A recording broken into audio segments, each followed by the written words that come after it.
Hola, buenos días a todos.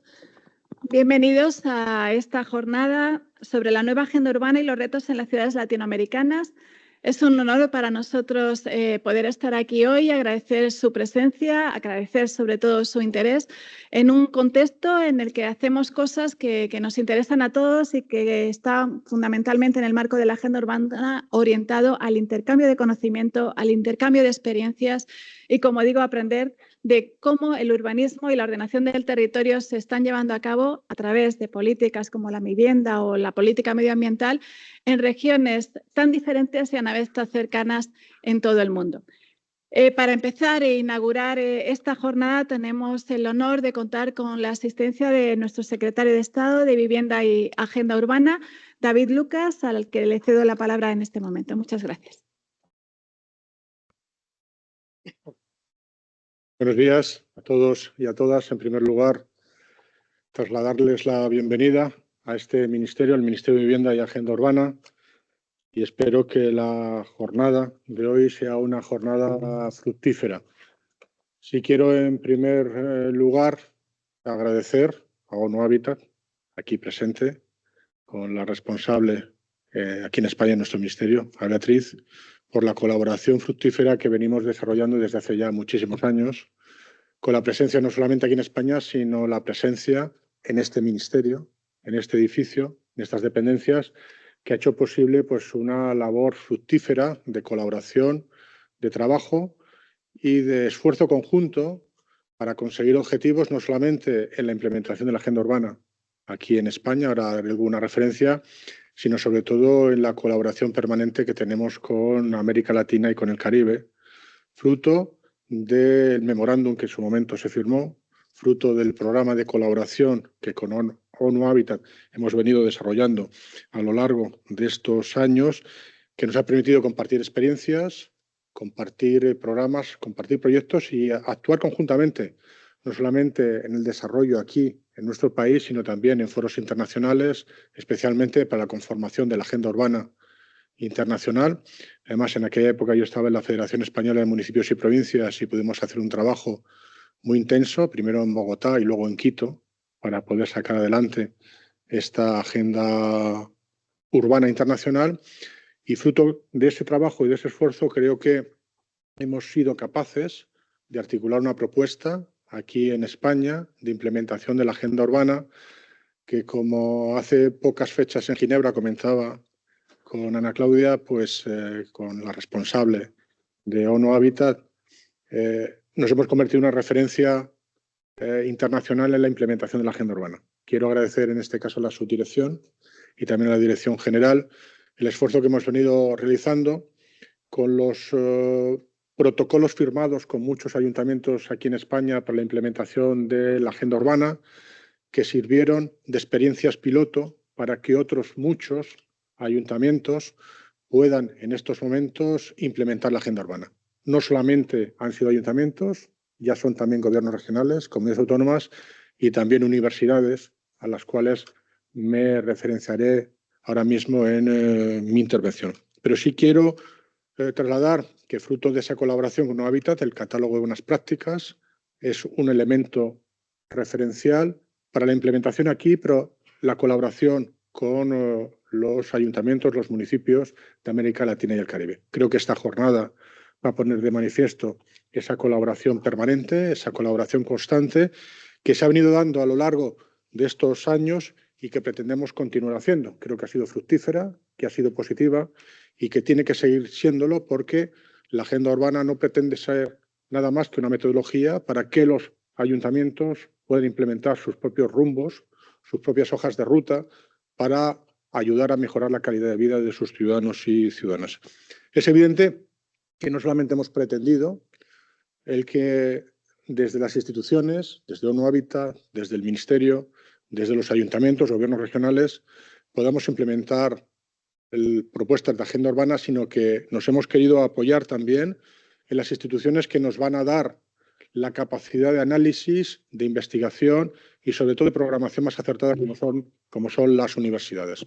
Fruto de ese trabajo y quiero agradecerlo aquí. Han sido varios acuerdos con universidades españolas por la implementación de la agenda urbana y con la Universidad Nacional de Educación a Distancia, que está presente hoy aquí y que también es objeto de nuestro agradecimiento por el trabajo conjunto que venimos desarrollando. El plan de acción de la Agenda Urbana Española no deja de ser una acción para poner en marcha un plan de formación para crear conciencia política, ética y ciudadana y generar conocimiento en relación con el desarrollo urbano sostenible.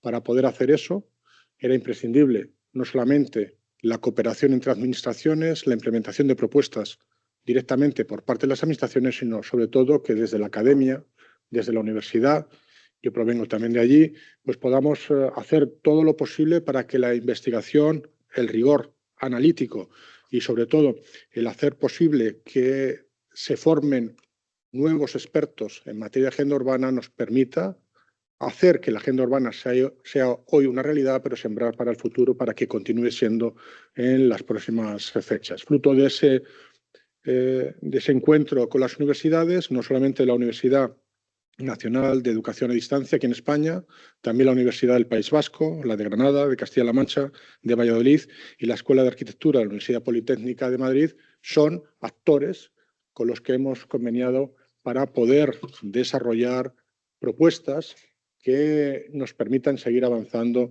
en la agenda urbana española. Y, por supuesto, creo que es necesario poner en evidencia que este modelo, el modelo de la agenda urbana, funciona.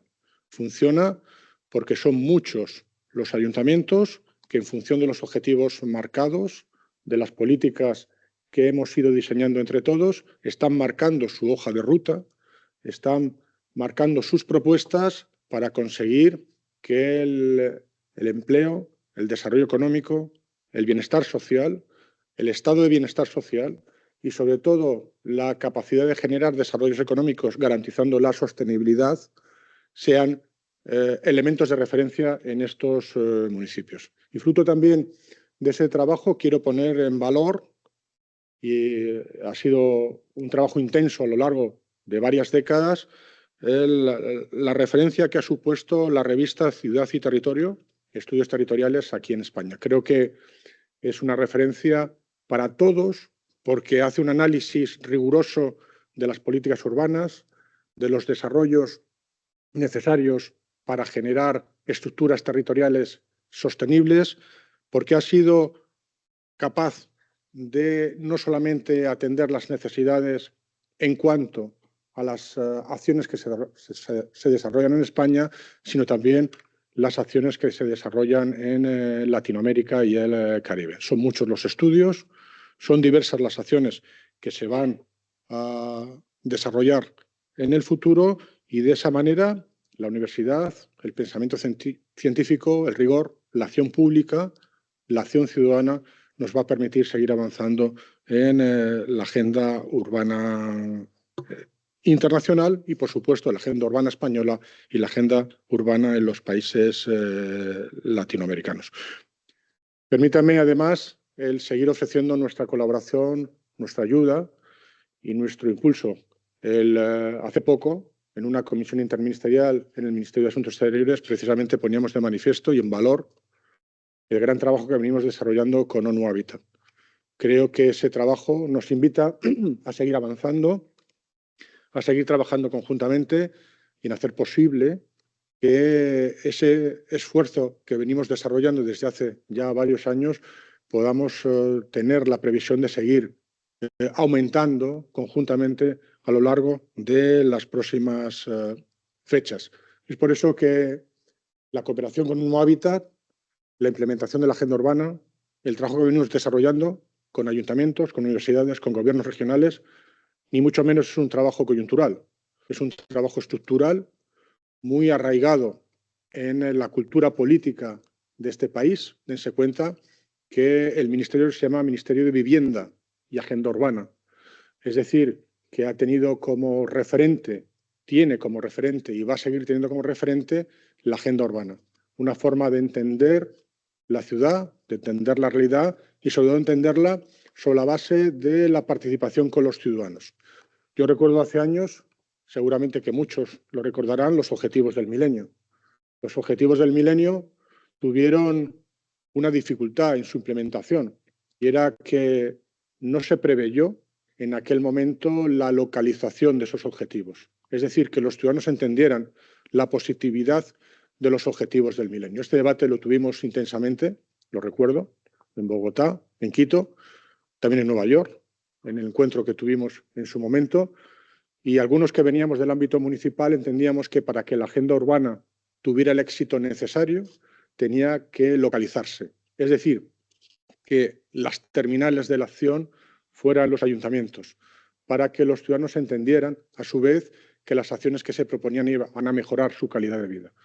Creo que a lo largo de este tiempo, aquí en España hemos actuado de esa manera, hemos conseguido trasladar esa forma de entender y esa forma de pensar, haciendo necesario que las terminales de acción de la agenda urbana fueran los ayuntamientos españoles, para que a su vez los ciudadanos entendieran que las propuestas que se articulaban era para mejorar su calidad de vida. Bueno, creo que ese esfuerzo que hemos venido haciendo en España, estamos dispuestos a compartirlo con ustedes, que ustedes nos cuenten sus experiencias y entre todos, con este feedback, poder aprender conjuntamente a desarrollar políticas y hacer posible que, como digo y reitero, las políticas sirvan para mejorar la calidad de vida de los ciudadanos y ciudadanas. Espero que esta jornada sirva para profundizar en ese hermanamiento conjunto, en esa acción entre ustedes y nosotros y, sobre todo, para trasladarles nuestra predisposición a seguir avanzando, a seguir trabajando y a seguir entendiendo que para España la acción con Latinoamérica y el Caribe es principal y es primordial. Muchísimas gracias. Reitero el agradecimiento a Nuavitat, a la subdirección y a la dirección general y espero que tengan una buena jornada y una magnífica estancia en España. Ha estado lloviendo en los últimos 2 meses, no ha parado. Esto parecía Noruega más que España, pero hoy sale el sol y esta semana me consta que va a hacer buen tiempo, con lo cual van a estar aquí pues, en unos días magníficos de primavera. Muchísimas gracias, muy buenos días y buena jornada.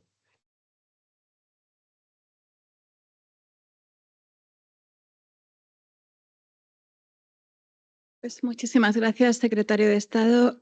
A continuación, y vamos a empezar con la jornada, precisamente con la mesa organizada y realizada en colaboración con ONU Habitat, que va a ser moderada por Gonzalo Lacurcia, de ONU Habitat de España. Sí, si quieres, ¿vas dando tú la palabra o como quieras? Lo voy llamando yo. Pues nada, Ana Beatriz Iordao, la jefa de la oficina de ONU Habitat en España. Javier Vera Cubas, arquitecto urbanista en la Oficina Abierta Espacio Residual y Rehabilitar, impulsor del proyecto Phytecantropus en Comas, Perú. Natalia Gullón, que será online, perdón. Natalia Gullón, consejera técnica del Departamento del Fondo de Cooperación para el Agua y Saneamiento de la ECID. Ángel González, profesor de la Universidad de Sevilla, coordinador del proyecto Plan Maestro del Centro Histórico del Distrito Central de Tegucigalpa, en Honduras. Muchísimas gracias.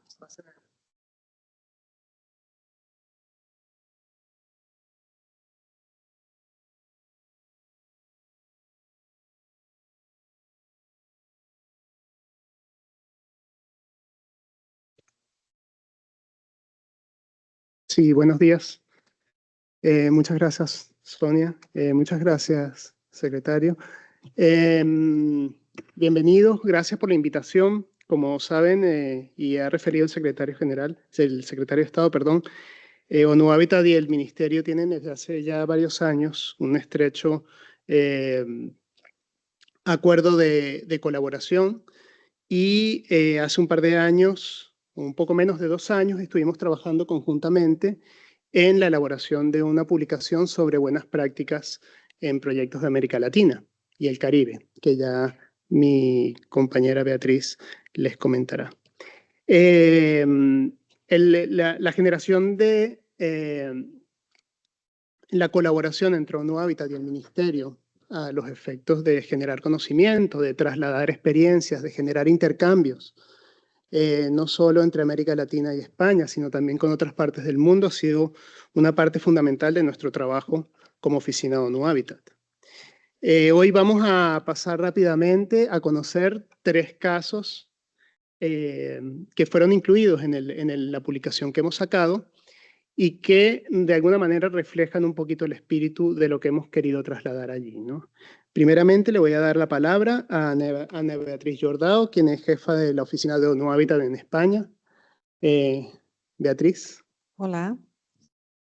Muy buenos días. Muchas gracias en primer lugar a Mibao, al secretario de Estado, a Sonia, a la Subdirección General de Políticas Públicas, a la UNED, a la Universidad de Navarra, a Revista Ciudad y Territorio, a todas las entidades involucradas en esta sesión de hoy y de toda la semana que van a estar aquí presentes, ¿no? Entonces, en primer lugar, muchas gracias por este espacio. Me gustaría, antes de entrar en materia y hablar del catálogo, hacer un enlace con lo que el secretario de Estado mencionó sobre la nueva agenda urbana. Estamos en un momento clave ahora mismo entre Habitat 3, que tuvo lugar en Quito en 2016, y la futura Habitat 4, que como saben ocurre cada 20 años estas conferencias, ¿no?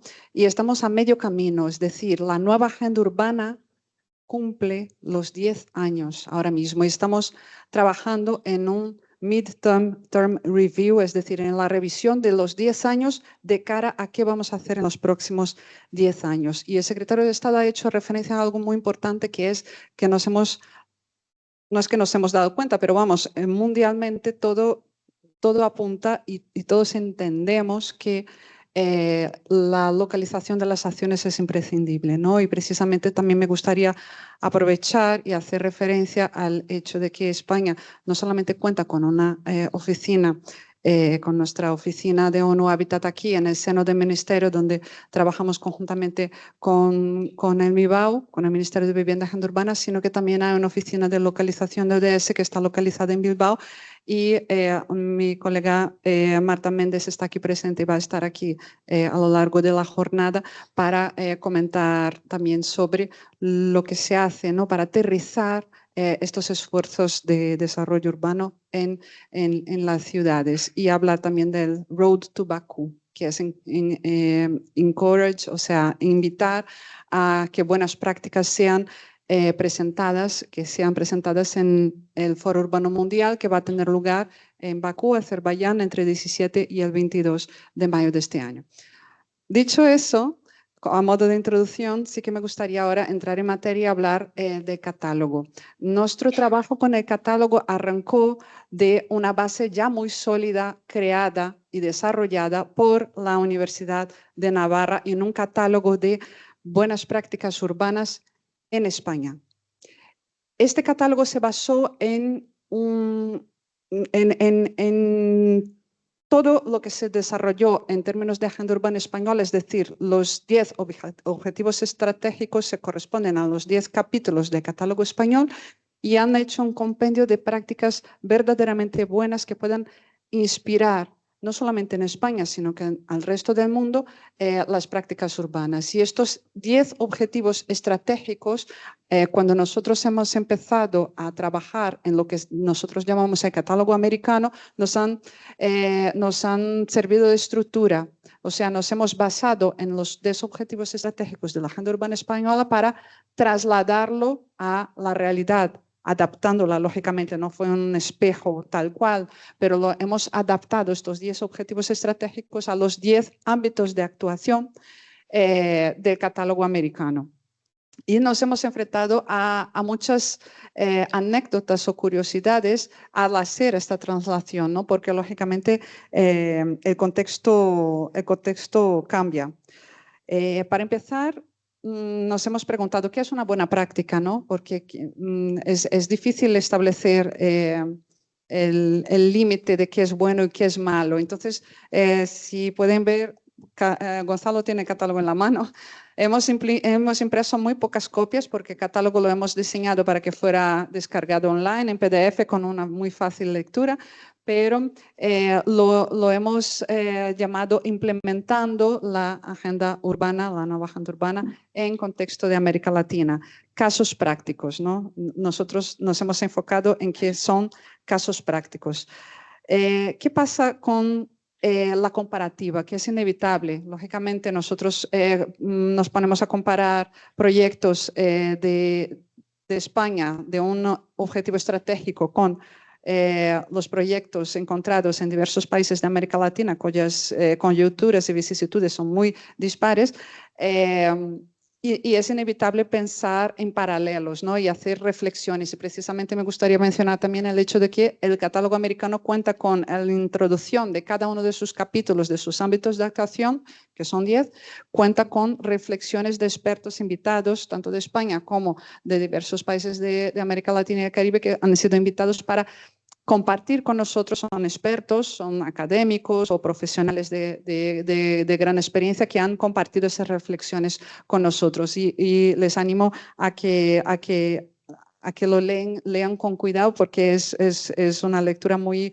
agradable y muy profunda y muy actual de la realidad, ¿no? La realidad de América Latina y el Caribe es una realidad de aceleración, urbanización acelerada, y tiene una particularidad muy grande, que es la profunda desigualdad, ¿no? Y esto hace fundamentalmente que esta desigualdad estructural ocasione la mayor parte de las diferencias que vemos entre los dos catálogos, ¿no? Entre los proyectos contenidos en las dos publicaciones. Aparte de eso, hay determinadas cuestiones que sí que me gustaría muy rápidamente mencionar, porque quiero pasar 3 minutos.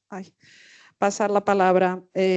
Bueno, hemos visto que hay muchos de los proyectos que hemos hecho una investigación bastante profunda de fuentes de proyectos para seleccionar, ¿no? Los proyectos, y hemos visto que proyectos que cabían perfectamente en más de un ámbito de actuación. Esto fue uno de los primeros desafíos, ¿no? Otro, que a veces faltaba algún ámbito de actuación específico para categorizar determinados proyectos, como puede ser, por ejemplo, el caso de la seguridad, ¿no? Que es algo tan común, desafortunadamente, y tan prosaico y cotidiano en las ciudades americanas latinas, ¿no? Y nos faltó esta categoría.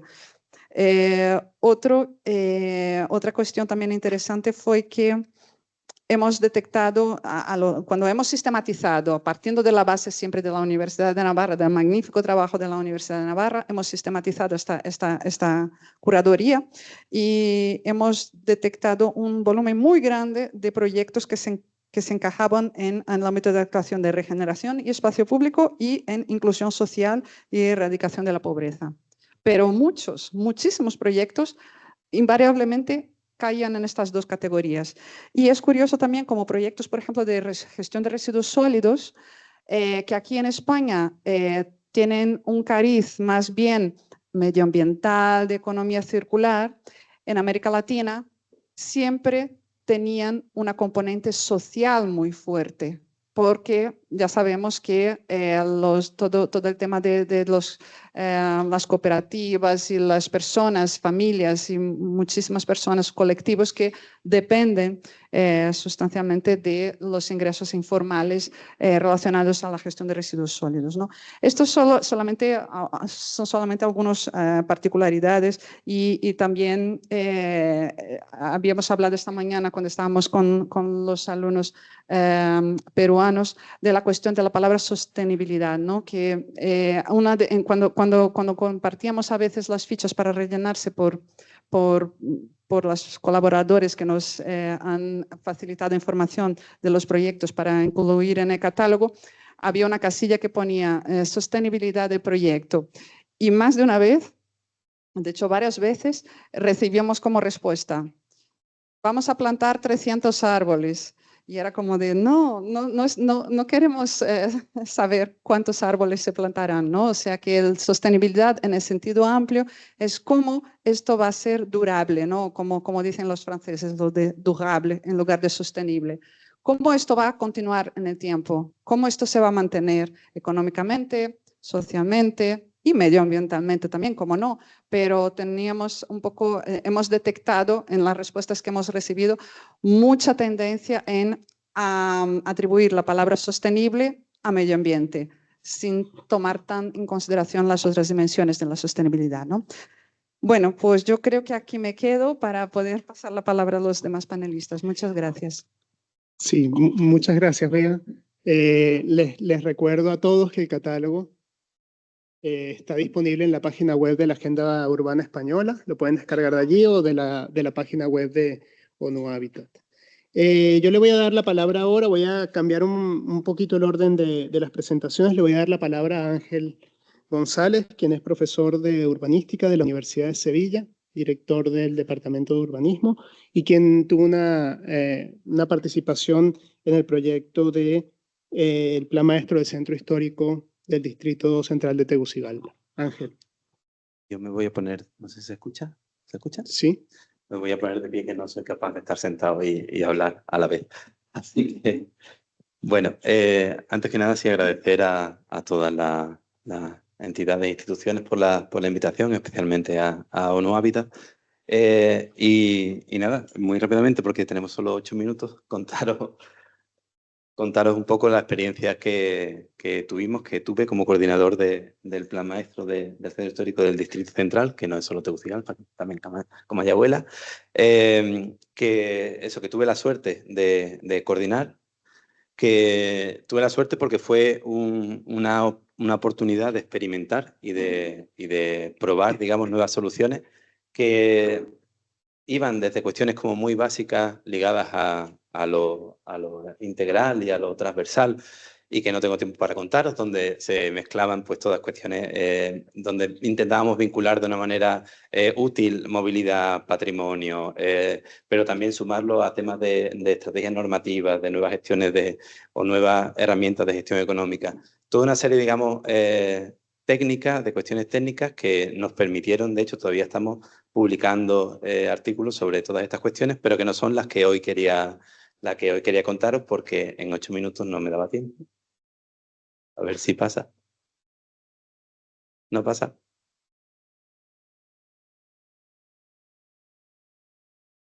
Vale. Bueno, eso, solo por enmarcarlo, el documento, digamos, del Plan Maestro del Centro Histórico del Distrito Central se marcaba dentro de un convenio de cooperación entre la Universidad de Sevilla y la Alcaldía Municipal del Distrito Central, con fondos primero de la cooperación española, después de la cooperación andaluza y finalmente de la Oficina de Cooperación de la Universidad de Sevilla. Y o me dais el paso aquí o no voy a poder correr.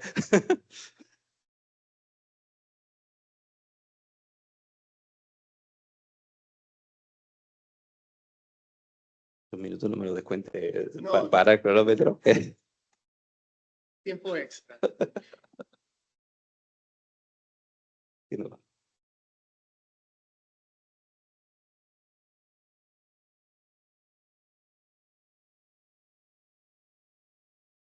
Lo voy a tener que estar diciendo lo que pasa, que pasa.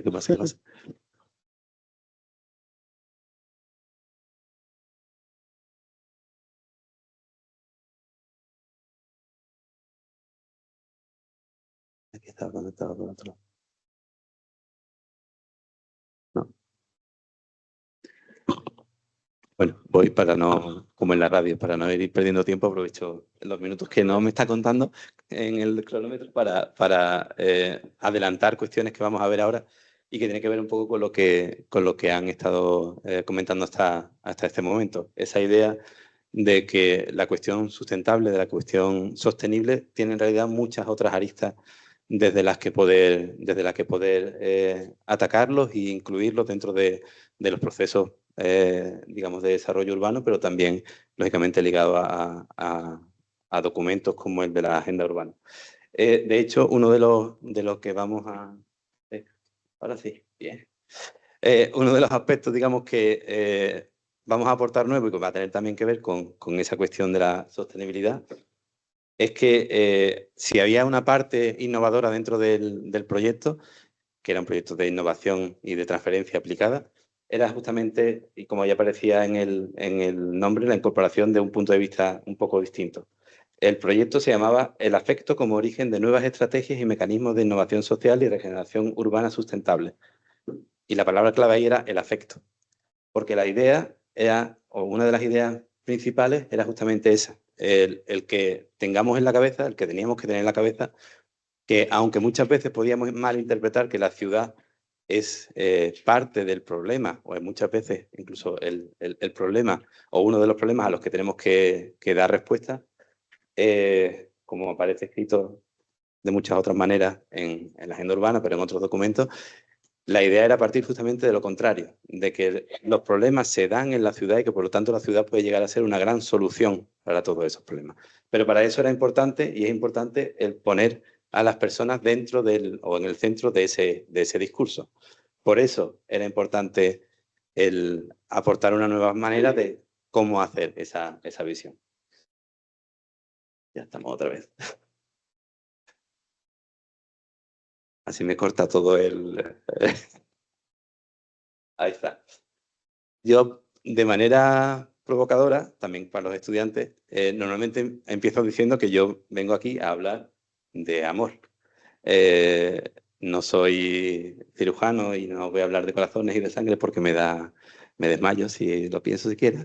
No soy poeta porque ya hubo un Ángel González, fantástico poeta, que me quitó el nombre.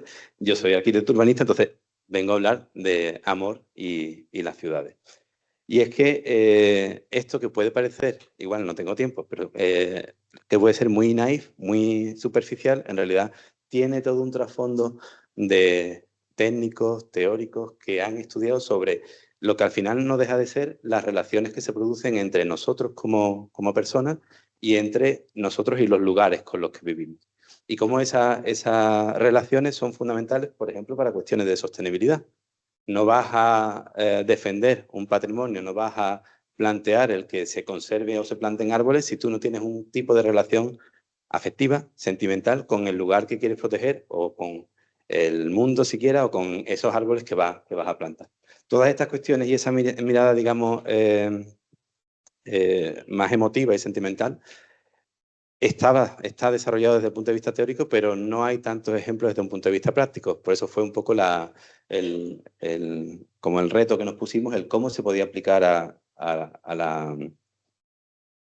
planeamiento en sí. Y lo primero que nos hizo entender fue eso, que el mismo proceso de redacción de un plan ya era una oportunidad de influir sobre esos vínculos o no afectivos que existían en ese territorio. Y cómo además el hecho de incluir a las personas en ese proceso no era solo, como es, un derecho y un deber nuestro, sino además era una oportunidad de empezar a generar ya cambios, sea en los espacios, sea en esa relación que existe entre las personas y los lugares. De hecho, en esa metodología, digamos, de aplicación o desarrollo del plan, estuvieron planteados toda una serie de distintas situaciones y herramientas de participación que abarcaban muchísimas cosas, pero que a nivel, digamos, de instrumentos prácticos y reales, lo dividíamos, lo sintetizamos en esos tres, lo que llamábamos la acción directa de cambio, y que tiene que ver con, ahora lo veremos, con temas de tiempo y vivencias compartidas. El urbanismo educativo, que tenía que ver con esa otra cuestión de empoderamiento y sensibilización y de empezar a trabajar con las personas para después generar ese cambio. Y esa última inclusión de todos los colectivos, hasta los que normalmente son invisibilizados por la generación que tienen o la capacidad que tienen de generar nuevas sinergias con otros colectivos. Solo para ponerles un ejemplo rápido de cómo integramos todo este discurso que estoy comentando desde la parte más normativa y más técnica de diseño arquitectónico y de planificación, con esas otras cuestiones más vinculadas al afecto y a la incorporación, digamos, o la comprensión de las personas como un recurso.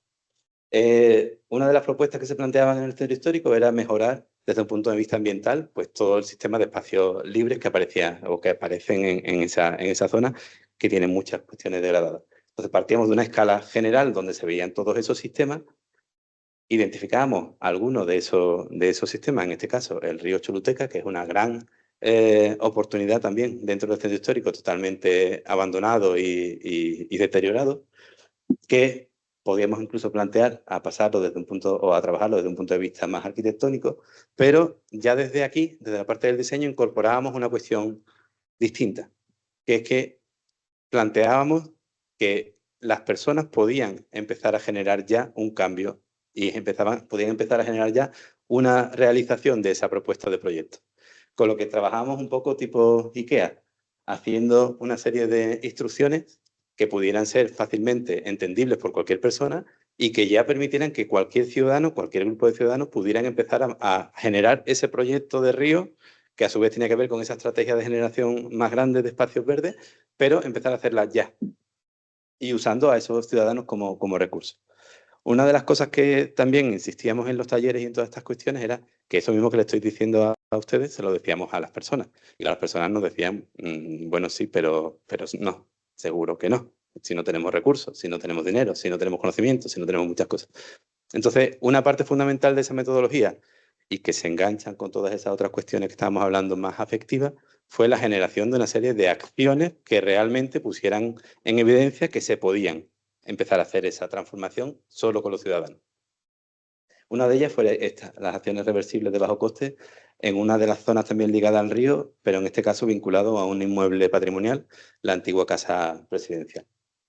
Que en 3 días, ahí les he dado un poco de datos, en 3 días estuvimos trabajando pues con 240 personas, distintos colectivos, niños, policías, técnicos, voluntarios, universitarios. Teníamos toda una serie de personas que estuvieron trabajando con nuestra coordinación, lógicamente, y con toda la vinculación a esas otras cuestiones técnicas que venían de la parte más de diseño y de planificación.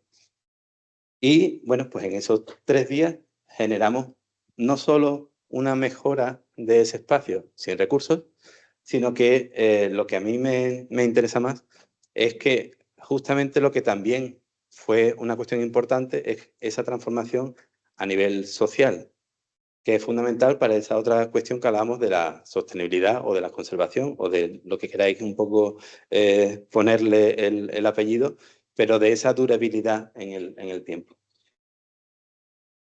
Porque no os comenté que la idea también un poco provocativa fue usar esa cuestión del amor y del afecto en uno de los países más violentos del mundo, que es Honduras. La cuestión es que esa parte, digamos, ligada al odio y a la violencia, la estamos viendo que se va reproduciendo en muchas partes del mundo y también en España.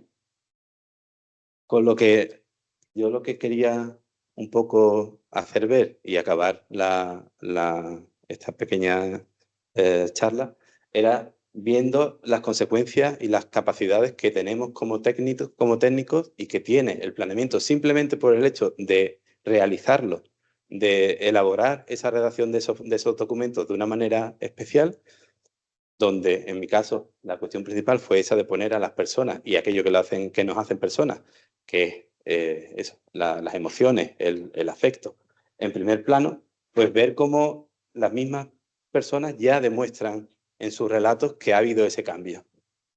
Que será más perdurable o no, pero por lo menos el cambio ya se ha dado. Con lo que en realidad, y ya acabo que tengo aquí a Gonzalo detrás, que me lo estoy escuchando ya que me va a cortar. La conclusión final, un poco la idea que quería dejaros es esa, la de que al final esto no deja de ser una cuestión de responsabilidad de todos como técnicos, como instituciones, pero también como ciudadanos.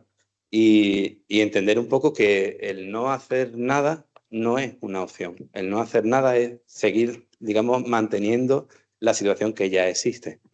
Por eso lo de, también un poco provocador, lo de ser parte del problema o la solución. Y por eso me gusta un poco acabar siempre con esa frase, que dice que las ciudades no están hechas de hormigón, sino de decisiones. Decisiones que podemos tomar guiados por el miedo, el odio o la avaricia, pero también por la búsqueda de la felicidad, del cariño o la esperanza. Cada una de esas decisiones cuenta, cada una influye en hacer de nuestras ciudades lugares mejores o peores. Esto a la vez es una gran suerte y una enorme carga, porque depende, por lo tanto, de cada uno de nosotros, arquitectos, docentes, ciudadanos, decidir si seguir siendo parte del problema o de la solución. Y nada, muchas gracias.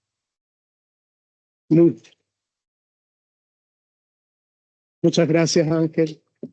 Voy a ceder la palabra ahora a Yasmina Ferrer Medina, quien es jefa del área de cooperación en agua y saneamiento de la Agencia Española de Cooperación Internacional para el Desarrollo, AECID. Sí. En el catálogo hemos incluido un par de proyectos del programa que lleva AECID, entiendo que en América Latina y el Caribe, referido a infraestructura sanitaria, ¿no? Un proyecto diferente. Yasmina, muchas gracias.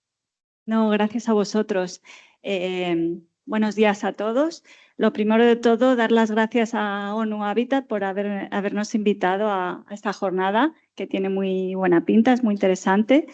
Y bueno, yo voy a hablar, como comentabas, sobre un tema diferente, que es el agua y el saneamiento, pero que tiene obviamente mucha relación con el tema del urbanismo, el desarrollo urbano.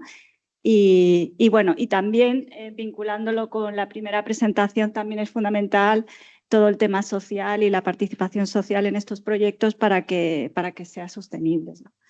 Entonces, bueno, este programa es uno de los programas que se ha incorporado como buena práctica dentro del catálogo, de Manual de Buenas Prácticas.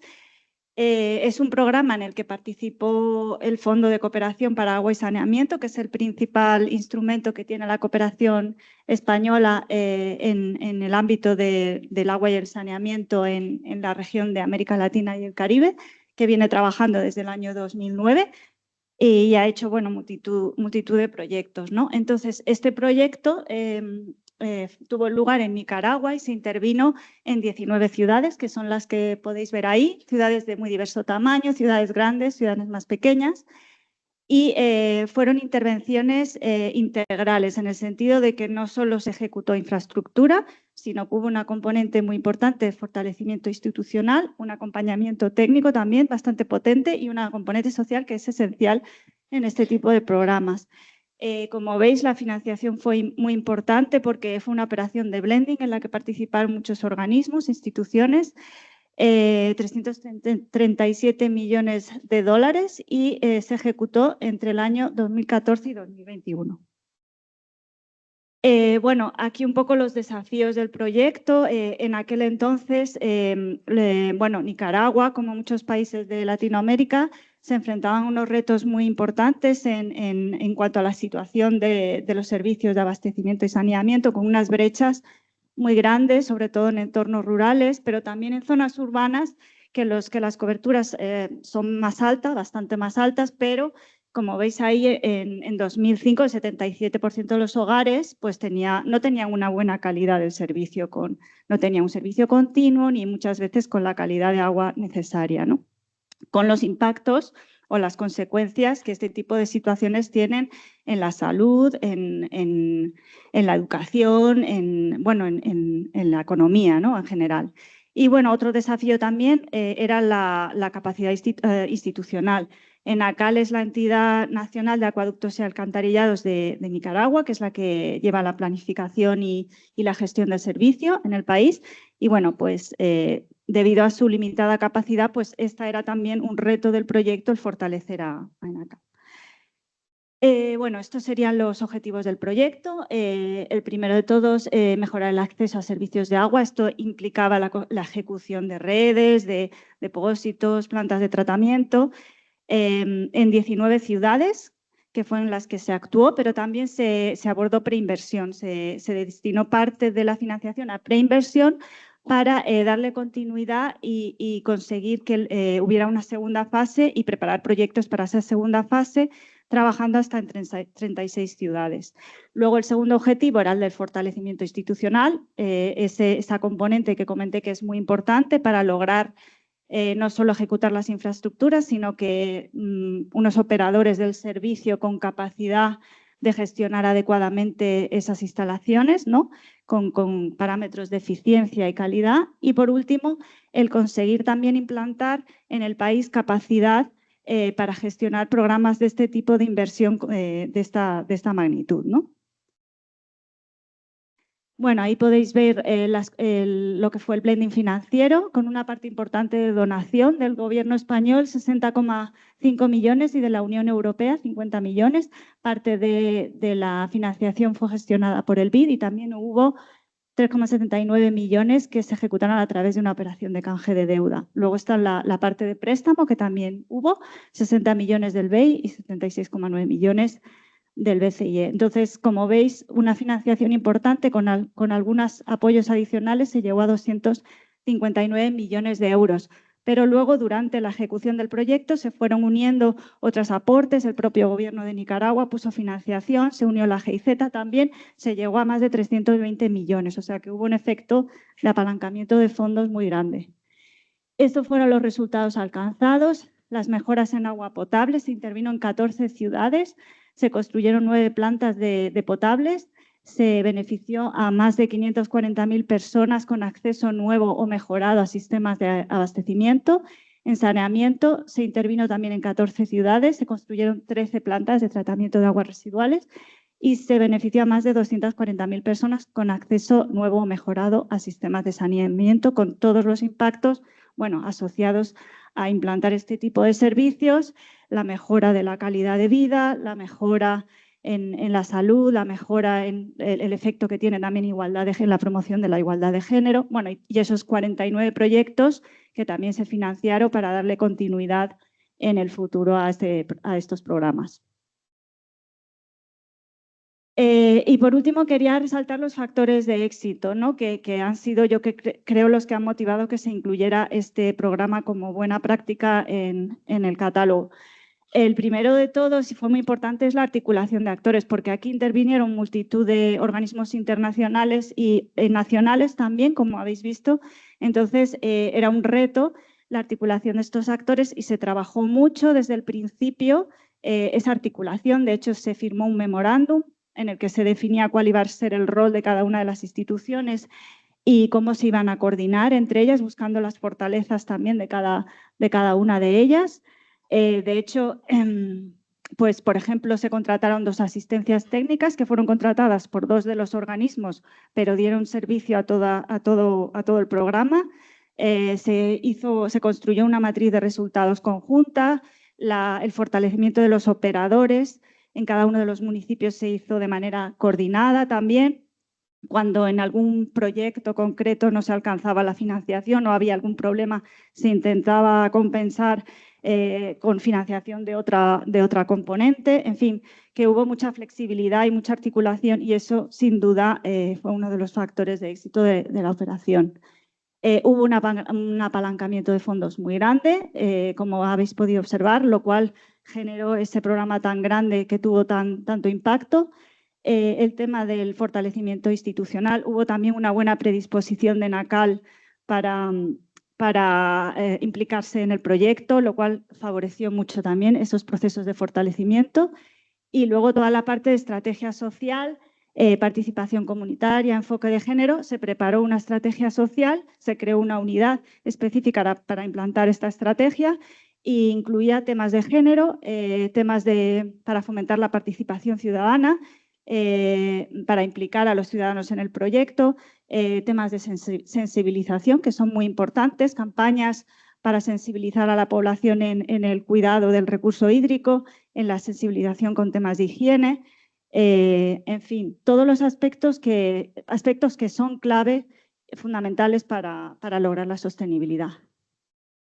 Y nada más, un poco en esta última diapositiva pongo pues, aspectos que he ido comentando, importantes: alianza multinivel, coordinación de actores, complementariedad, o sea, recursos financieros, apalancamiento y complementariedad de los recursos, fortalecimiento institucional y la sostenibilidad y continuidad. La sostenibilidad tanto en el servicio como en continuidad en el proyecto, puesto que se trabajó en esa parte de preinversión que actualmente se está ejecutando en una segunda fase del PISAGE. Pues nada, muchas gracias a todos.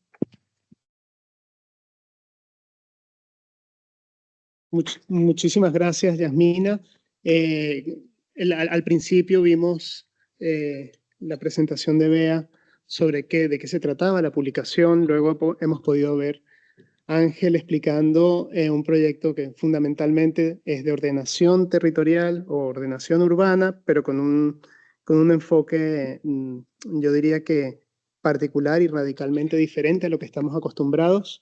Y otro de los elementos que en el momento que hicimos el catálogo quisimos tomar en consideraciones incluir suficientes proyectos de cosas sobre las que normalmente no pensamos, ¿no? Como puede ser, por lo menos cuando trabajamos, cuando queremos ver buenas prácticas, ¿no? Que lo que queremos ver es un edificio muy chulo o un espacio público muy bien diseñado, pero que los temas fundamentales están allí, ¿no? El saneamiento, el programa que lleva a cabo la Agencia Española de Cooperación. Bueno, es uno de los temas fundamentales que se ha incluido también en el Plan Estratégico de ONU Habitat entre 2026 y 2029, que gira en torno a la vivienda, ¿no? La vivienda y los servicios públicos.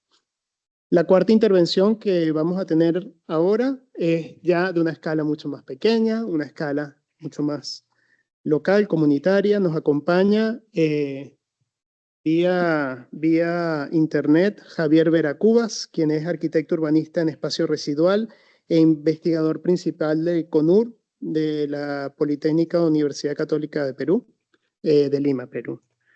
Javier, buenos días para ti. Buenos días a todos. Encantado de ser parte de esta jornada. Muchas gracias por el espacio.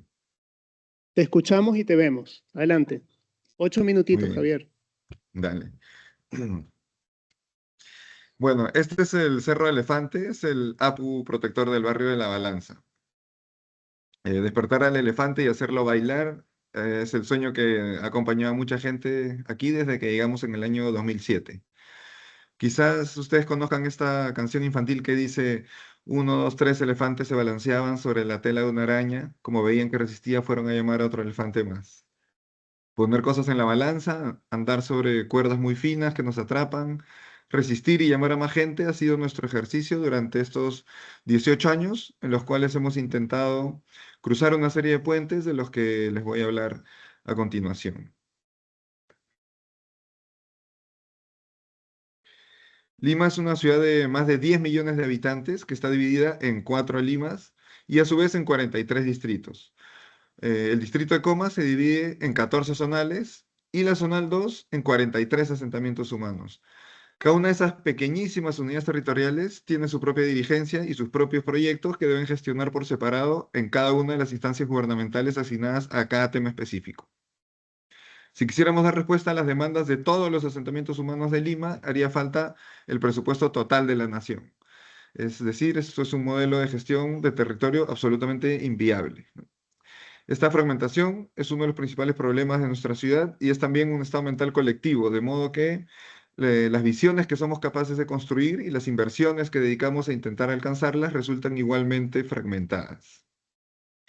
Entre la microescala de las obras urgentes y las intervenciones urbanas y la macroescala de la planificación hay una gran distancia, ¿no? Hemos descuidado la escala intermedia del barrio, aquello que la ciudadanía percibe como su territorio, donde ocurre su vida cotidiana y donde residen los afectos. Frente a esa visión fragmentada y distante del territorio, proponemos una visión integral y sistémica, a la vez que cercana, en la que los más de 30 asentamientos humanos se reunifican en solo 4 grandes subsistemas que permiten tejer el territorio, articulando el sistema de espacios públicos. En la universidad nos preguntábamos cómo podríamos aportar a las ciudades la arquitectura y empezamos a hacer cosas. Luego el reto fue que esas cosas sean reconocidas y valoradas como un trabajo. Pero al pasar a la acción nos dimos cuenta que eso tenía que ser más que un trabajo y que la acción no podía reducirse al hacer, porque en nuestra ciudad había demasiado por hacer y sería inabarcable e insostenible.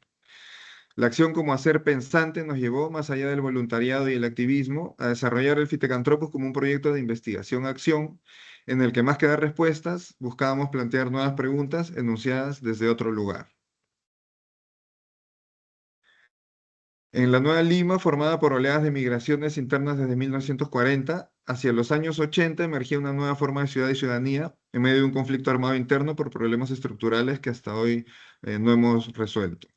A inicios de los años 90, la dictadura de Fujimori impuso el modelo neoliberal y con él el ciudadano quedó reducido a mero consumidor y producto. Pero algunos barrios populares resistían. Desde el año 2002, la Fiesta Internacional de Teatro en Calles Abiertas, la FITECA, promueve una ciudadanía crítica y lúdica. Ante la falta de infraestructura cultural, se reapropian de las calles y transforman el barrio con sus cuerpos, sus voces, su música y sus colores. El proyecto Fitecantropus propone que este evento, que se realiza en un parque durante una semana, se convierta en un proyecto de desarrollo permanente para todo el barrio. El Fitecantropus sería un ciudadano que se relaciona lúdicamente con su entorno y, en oposición al hombre consumidor, cuyo mundo se convierte en un centro comercial, construye su calle como una casa de la cultura. Las profundas desigualdades de nuestra sociedad producen una ciudad desigual, y esta onda en dichas desigualdades. Para una gran mayoría de personas, el largo plazo no existe.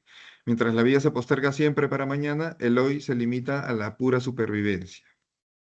Los habitantes de La Balanza consideran que la denominación de su territorio como asentamiento humano es despectiva, los margina de la ciudad y los discrimina, y desde el 2015 empiezan a rebautizarse reivindicativamente como barrios culturales, un concepto que iba tomando fuerza y iba tomando forma en el imaginario colectivo para definir su territorio no por sus carencias, precariedad o vulnerabilidad, sino por la potencia de la dinámica cultural callejera que es capaz de producir un barrio lúdico, seguro, saludable y de aprendizaje. Acompañando este proceso de autoproducción de la ciudad, aprendimos del arte y la cultura que nadie necesita para sobrevivir, pero sí para empezar a vivir, que como arquitectos no debíamos dedicarnos a hacer nada que fuera necesario, pues eso tarde o temprano lo haría la población.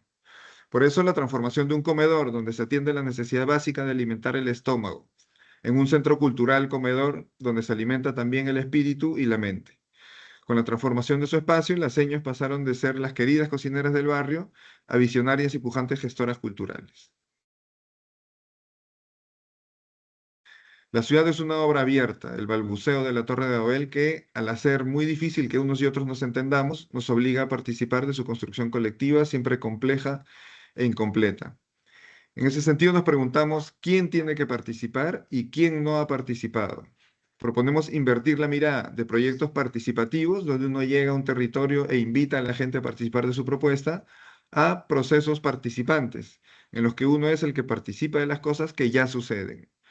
Porque ningún territorio es una página en blanco y así todo el proyecto es un homenaje a las preexistencias. No se trata, pues, de inaugurar obras, sino de acompañar los procesos de producción del espacio con sus ritmos y sus tiempos particulares, reivindicando el verdadero sentido del derecho a la ciudad, más que ocuparla y usar sus servicios, el de transformarla siendo parte del conflicto urbano. Frente a la profunda crisis del sentido de lo público, la idea de recuperar el espacio público empieza a aparecer en la agenda urbana, pero más allá del discurso académico, en la práctica se observa una serie de imprecisiones sobre lo que eso significa.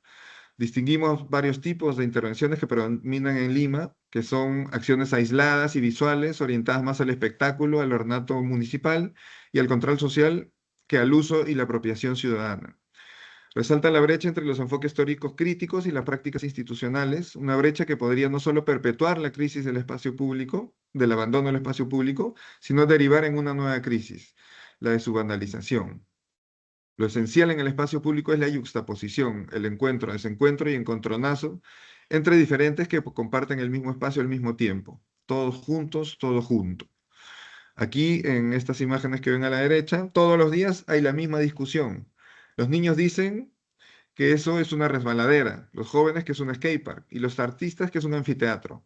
Alrededor, un concierto, skaters y niños jugando. Un conflicto que se autorregula. Recuperar el espacio público significa entonces reaprender el conflicto.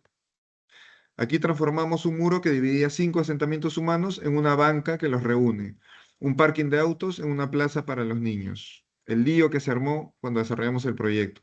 Pero una vez desatado el conflicto, se produjo el espacio público. Nosotros aquí no lo resolvimos, simplemente lo provocamos con la arquitectura. Como parte del proceso del proyecto Paso de la Cultura Fiteca, hicimos la ceremonia de colocación de la primera piedra con todo el simbolismo posible. Pero por temas de corrupción no se llegó a construir y hoy en ese mismo lugar hay una antena de telecomunicaciones con la que se ha privatizado el espacio público. Entonces pensamos que quizás en vez de colocar primeras piedras cuando se acaba el proyecto e inicia la obra, era mejor sembrar semillas. Una arquitectura que esté viva y depende del cuidado colectivo para que crezca y no muera. Nuestros proyectos entonces comienzan así: 10 palos, 15 llantas que no cuestan nada, colocados estratégicamente. Los palos impiden el ingreso de los autos y liberan el espacio. Las llantas atraen a los niños y así los fumones por vergüenza se van a fumar a otro lado. Pero si se quedara así, estaríamos precarizando el espacio público y profundizando las desigualdades urbanas. Entonces la semilla se va consolidando hasta configurar un espacio público como el que se puede encontrar en cualquier parte de la ciudad formal. Esta evolución responde a las lógicas de la ciudad informal. Primero se habita y luego se construye. Tras los juegos de los niños, un comedor, luego un cine, y eso, como ven, ya es un espacio público, aunque siga siendo tierrita. Los palos sirven para que nadie sepa para qué sirven y algo se les ocurra. Los niños se trepan y se convierten en unas barras altas. Se hacen expertos y un día se les ocurre montar columpios con telas y cartones. Hasta que aparece un columpio de verdad. En este diálogo, los arquitectos trabajamos más bien como jardineros, cuidando el proceso sin intentar controlarlo. Habrán visto el protagonismo de las niñas y los niños en las fotos. Frente a la ciudad funcional y productiva, hecha para los hombres adultos y con automóvil, esta es la ciudad de los niños, la ciudad lúdica. En ella los niños y niñas no se quedan protegidos en sus casas ni tienen que irse a jugar encerrados en un parque de juegos infantiles, sino que pueden jugar en todo el barrio, todo el tiempo, porque habitan jugando y nosotros podemos honrar de esta manera tan digna de habitar. Los niños no son, pues, usuarios pasivos, sino ciudadanos activos, nuestros principales aliados como productores de espacio público. Y cuando aparece un bebé, es que ese espacio público ya reúne las condiciones para ser parte de sus dinámicas a las personas más vulnerables, de manera que la primera infancia es un indicador de calidad del espacio público y el centro del ecosistema de cuidados del barrio. En 2020, con la pandemia, el proyecto urbano se detuvo, pero el proyecto sociocultural continuó. La Balanza se convirtió en un barrio icónico y el proyecto Fittecantropus en un referente y un caso de estudio que tratamos de replicar y escalar en otros barrios y ojalá algún día como política pública. Este año, tras 12 años del inicio de las obras del comedor y 8 años después de su inauguración, acabamos de relanzar un programa en el que capacitamos a adolescentes, jóvenes y mujeres del barrio en oficios técnicos y con el que estamos haciendo el mantenimiento del edificio y el espacio público. De esta manera podremos implementar nuestro plan de autosostenibilidad con el que pretendemos convertir este pequeño local en un centro de investigación y acción de los barrios populares de Lima Norte, un lugar desde donde reaprender el espacio público. Muchas gracias.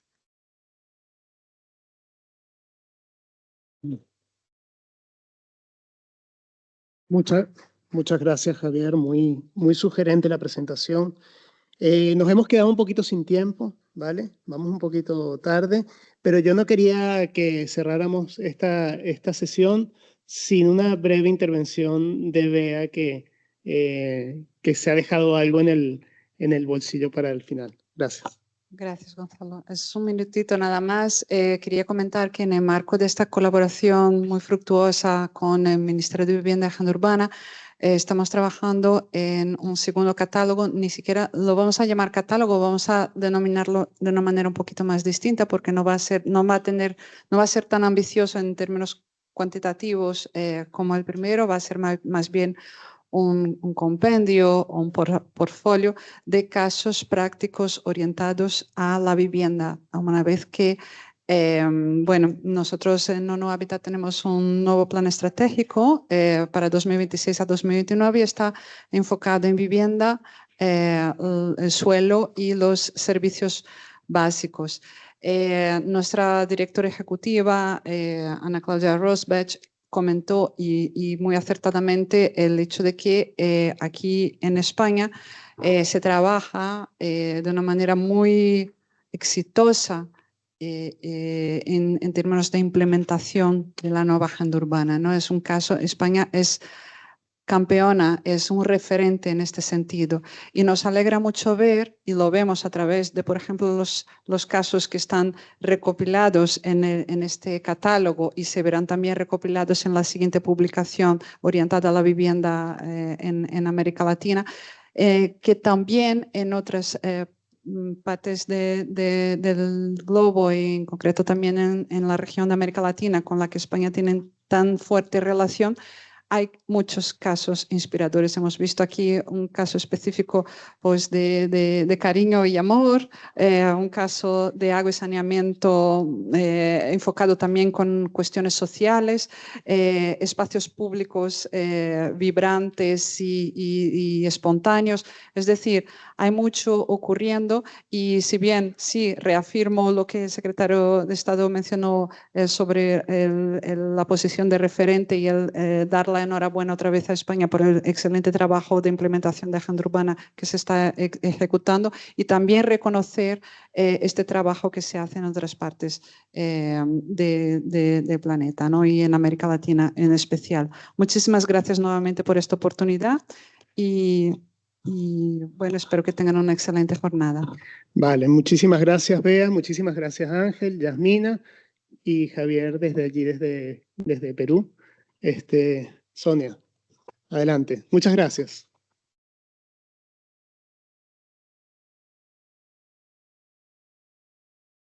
Pues muchas gracias, Gonzalo, y muchas gracias a todos. Pues desde luego, como bien resumía Beatriz, un perfecto ejemplo del carácter integrado, más que nunca, de todas las actuaciones que se incluyen en el marco de la agenda urbana. Vamos a continuar con la estructura que tenía prevista la jornada y que el secretario de Estado ha esbozado de alguna manera. Esta primera parte formaba parte de esa colaboración que tenemos con países de América Latina y el Caribe, de la región, a través de ONU Habitat. En esta segunda parte que se empieza ahora, esa fórmula o esa instrumentación viene de la mano de las universidades. Comentaba el secretario de Estado que para la agenda urbana una de las prioridades de su plan de acción era precisamente aprovecharse y trabajar de la mano de las universidades y con ellas para reforzar y alimentar el propio contenido de implementación y seguimiento de la agenda urbana.